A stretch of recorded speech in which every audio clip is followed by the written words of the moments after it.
এই বছর টানা 4টি সিরিজ জিতে ফর্মে বাংলাদেশ দল। মাঝখানে এশিয়া কাপ খারাপ গেলেও হোয়াইট ওয়াশ করার মতো রেকর্ড আছে আফগানিস্তানকে হারিয়েছিল ওয়েস্ট ইন্ডিজকে। সেই সুযোগ নিয়ে আগে বোলিংয়ে নামে বাংলাদেশ দল।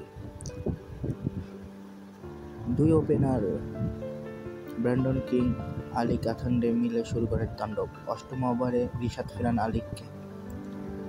12তম ওভারে প্রথম ও দ্বিতীয় বলে তাসকিন ফেরান শেদান রাদারফোর্ড ও কিংকে। তাদের আউটের পর হাল ছাড়েন ওয়েস্ট ইন্ডিজ।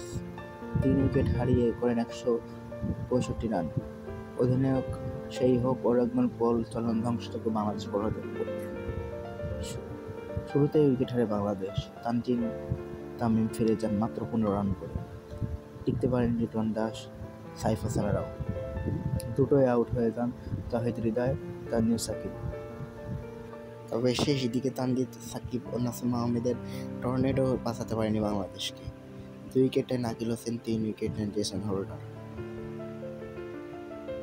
16 রানে ম্যাচ হেরে যায় বাংলাদেশ দল। 1-0 লিড নিল ওয়েস্ট ইন্ডিজ।